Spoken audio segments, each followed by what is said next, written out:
नमस्कार। हमारे खास पेशकश के साथ हाजिर हूं मैं अनुपम।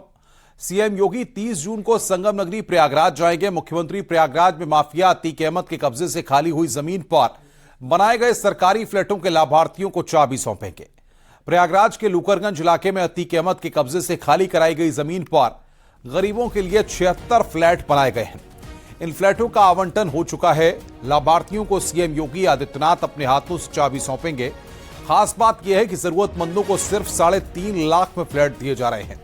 सीएम योगी ने 26 दिसंबर 2021 को अतीक के कब्जे से खाली कराई गई जमीन पर शिलान्यास कर भूमि पूजन किया था। 76 फ्लैट के लिए 6000 से ज्यादा लोगों ने आवेदन किया था और इसी महीने लॉटरी के जरिए फ्लैटों का आवंटन हुआ है।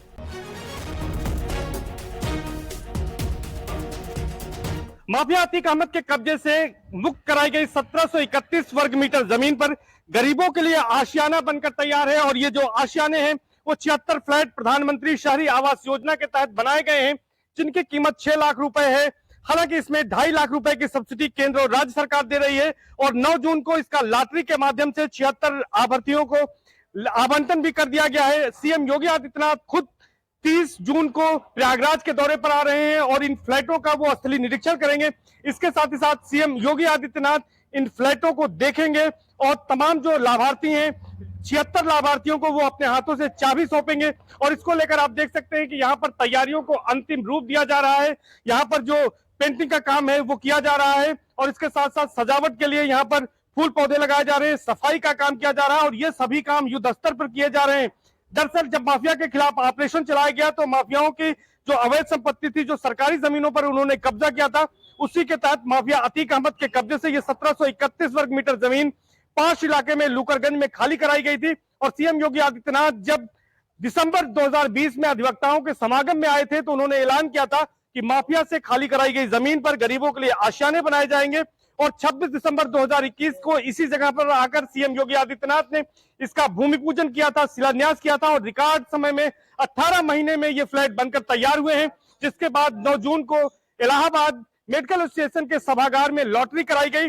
दरअसल इन फ्लैटों को लेकर क्रेज का अंदाजा इस बात से लगाया जा सकता है कि 76 फ्लैटों के लिए 6030 लोगों ने आवेदन किया था और डूडा ने इस मामले में आवेदकों की जांच पड़ताल की थी। जो आवेदन आए थे उनकी जांच पड़ताल की थी और 1530 पात्र लोग पाए गए थे। इन्हीं के बीच लॉटरी कराई गई है और 76 लोगों को इसका आवंटन कर दिया गया है। अब सीएम योगी आदित्यनाथ यहां पर पहुंचेंगे और यहां पर असली निरीक्षण करेंगे, इसको देखेंगे। इसके साथ ही साथ लाभार्थियों को चाबी भी सौंपेंगे। इसके साथ ही साथ लीडर प्रेस मैदान में सीएम योगी आदित्यनाथ एक जनसभा को संबोधित करेंगे।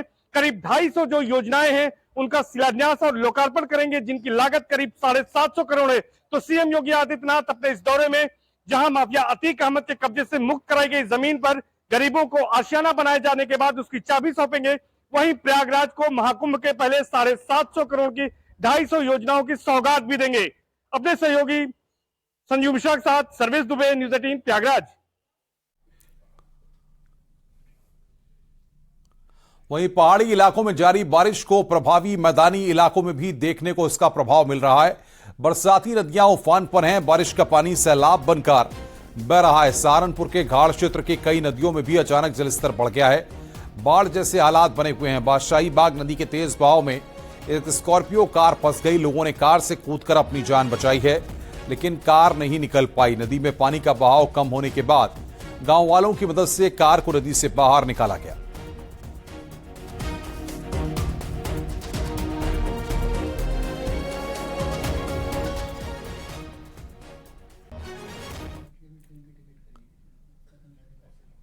पहाड़ी इलाकों में लगातार हो रही बारिश से हाल बेहाल है। उत्तराखंड से सटे सहारनपुर के गाढ़ इलाकों में असर दिखाई दे रहा है। नदियां उफान पर हैं। शाकुंभरी देवी मंदिर परिसर और बादशाही बाग की नदियों में बारिश का पानी सैलाब बनकर बह रहा है। माता शाकुंभरी मंदिर परिसर के पास में पानी आने से श्रद्धालु फंस गए हैं। पुलिस ने श्रद्धालुओं को बूरा मंदिर के पास ही रोक दिया है। बरसाती नदियों में आए सैलाब की वजह से कई गांवों का मुख्यालय से संपर्क कट गया है। बादशाही बाग की नदी में तो पहाड़ में बारिश, नदियों में सैलाब, ये तस्वीरें इस वक्त हम आपको दिखा रहे हैं।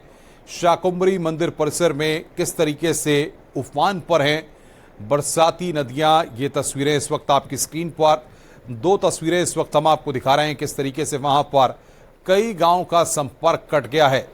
बादशाही बाग की नदियों में सैलाब आया हुआ है। ये दो तस्वीरें इस वक्त आपकी स्क्रीन पर। शाकंभरी मंदिर में श्रद्धालु वहां पर फंसे रहे।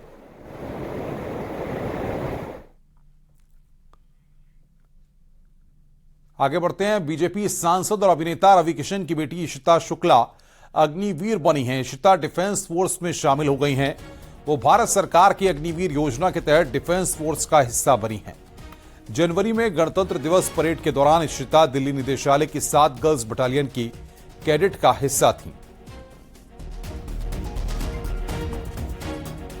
तो अग्निवीर बनी इशिता शुक्ला, ये हम आपको बता रहे हैं। बीजेपी सांसद रवि किशन की बेटी हैं इशिता, और उन्होंने यहां पर यह उपलब्धि हासिल की है, अग्निवीर बनी है।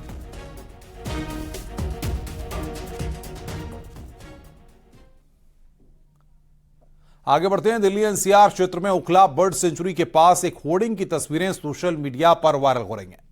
होर्डिंग पर लिखा है, I am sorry Sanju, I will never hurt you again, your Sush. स्थानीय लोगों का कहना है किसी प्रेमी जोड़े ने यह होर्डिंग लगवाई है, तो वहीं पुलिस अधिकारियों का कहना है कि होर्डिंग दिल्ली के हिस्से में लगी है, जिसे नोएडा पुलिस ने देर रात हटवा दिया।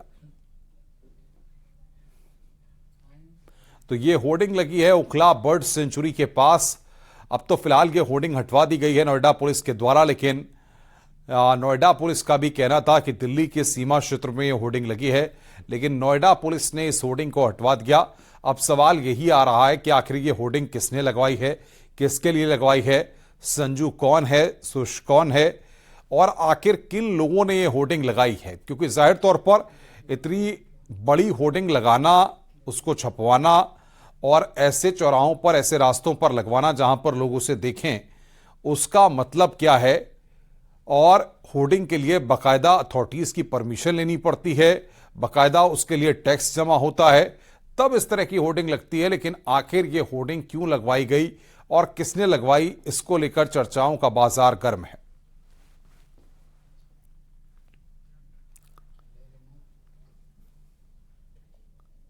खबर झांसी से है, जहां पर बेतवा नदी पुल पर उस समय हादसा हो गया जब एक तेज रफ्तार कार नदी के पुल पर बने डिवाइडर से टकरा गई। डिवाइडर से टक्कर के बाद कार में भीषण आग लग गई।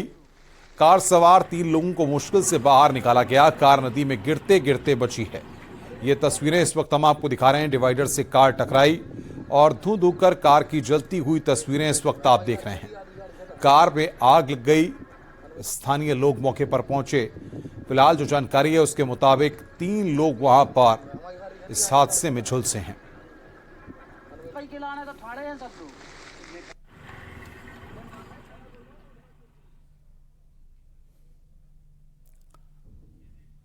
फिरोजाबाद से खबर, बाइक को अज्ञात वाहन ने टक्कर मार दी। हादसे में बाइक सवार एक शख्स की मौत हो गई, जबकि 2 लोग गंभीर रूप से घायल हो गए। घायलों का जिला अस्पताल में इलाज चल रहा है। हादसा नसीरपुर थाना इलाके में नसीरपुर चौराहे पर हुआ है। बाइक चला रहे शख्स की मौत हो गई है।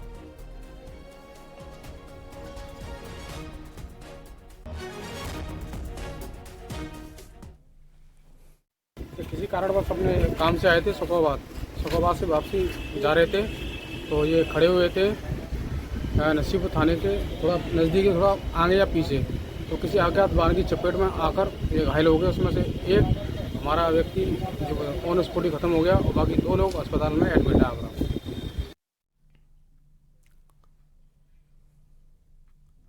आगे बढ़ते हैं। क्रिकेट विश्व कप 2023 की घोषणा हो चुकी है, लिहाजा लखनऊ में भी 5 मुकाबले खेले जाएंगे। पहली बार राजधानी लखनऊ में क्रिकेट विश्व कप के मुकाबले यहां खेले जाने हैं।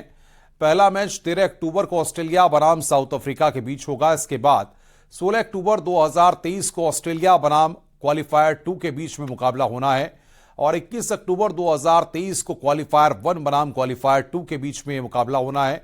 29 अक्टूबर 2023 को भारत बनाम इंग्लैंड लखनऊ में मुकाबला होगा और 3 नवंबर 2023 को क्वालिफायर बनाम अफगानिस्तान के बीच में मुकाबले होने हैं। आईसीसी वर्ल्ड कप 2023 का मैच शेड्यूल जारी हो चुका है। 46 दिन के ये टूर्नामेंट 5 अक्टूबर से शुरू हो रहे हैं, जो कि देश भर के टोटल 10 वेन्यूज में खेले जाएंगे, जिनमें लखनऊ के इकाना स्टेडियम का नाम भी शामिल है, जहां पर कुल 5 मैचेस खेले जाएंगे, जिनमें से पहला मैच 13 अक्टूबर को ऑस्ट्रेलिया वर्सेस साउथ अफ्रीका के बीच में होगा, तो वहीं 29 अक्टूबर को इंडिया वर्सेस इंग्लैंड का मैच भी इकाना की इस पिच पर खेला जाएगा। इन मैचेस को लेकर जो तमाम क्रिकेट फैंस हैं वो काफी ज्यादा उत्साहित हैं, क्योंकि इससे पहले भी इकाना स्टेडियम ने आईपीएल होस्ट किया था और आईपीएल के दौरान यहां पर देश और विदेश के तमाम दिग्गज खिलाड़ी जो थे उनका जमावड़ा इस पिच पर था और इस पिच पर उन्होंने बेहतरीन प्रदर्शन किया था। और एक बार फिर से आईसीसी वर्ल्ड कप 2023 के शेड्यूल को लेकर क्रिकेट फैंस में खासा उत्साह देखने को मिल रहा है और एक बार फिर से जो 5 मैचेस इस पिच पर खेले जाएंगे उसमें देश विदेश के तमाम दिग्गज खिलाड़ी इकाना की इस पिच पर खेलते हुए दिखाई देने वाले हैं। कैमरा पर्सन उपेंद्र के साथ नितिका दीक्षित, न्यूज 18 लखनऊ।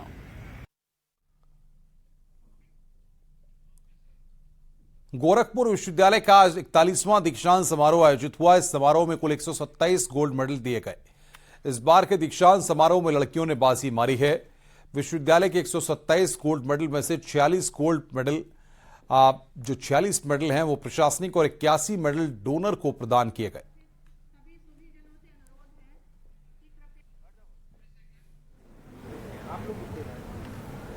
तो गोरखपुर विश्वविद्यालय का 41वां दीक्षांत समारोह आज आयोजित हुआ।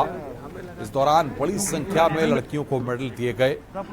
ये तस्वीर हम आपको दिखा रहे हैं। कुल 127 गोल्ड मेडल इस मौके पर दिए गए। सभागार में उपस्थित सभी सुधीजनों से अनुरोध है कि कृपया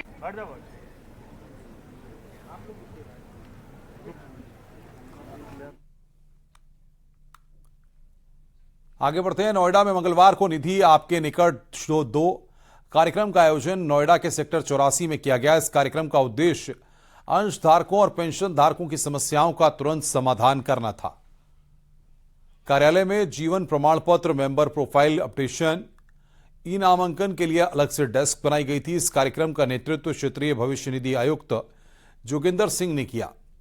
कार्यक्रम में पहुंचे लोगों को वीडियोज और प्रेजेंटेशन के माध्यम से जागरूक किया गया। कार्यक्रम में 45 शिकायतें मिली, उनमें से 37 शिकायतों को तुरंत ही दूर कर दिया गया।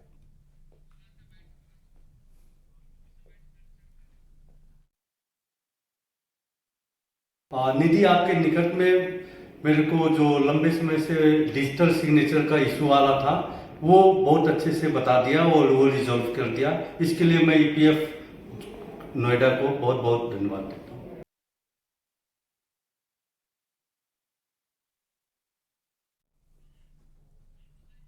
मॉनसून की बरसात के बाद विश्व प्रसिद्ध फूलों की घाटी महकने लगी है। घाटी में कुदरती सौंदर्य दिखाई देने लगा है।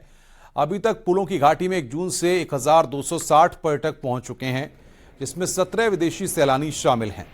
फूलों की घाटी में इस साल बर्फबारी के बाद हालांकि फूल देरी से खिले, लेकिन जैसे जैसे मानसून की बरसात हो रही है रंग बिरंगे फूलों से घाटी महकने लगी है। फूलों की घाटी में जुलाई और अगस्त महीने में लगभग 300 से अधिक प्रजाति के फूल खिलते हैं और इसी दौरान यहां पर भारी संख्या में सैलानी दीदार करने के लिए पहुंचते हैं। इन दिनों फूलों की घाटी में 2 दर्जन से अधिक रंग बिरंगे फूल खिल चुके हैं।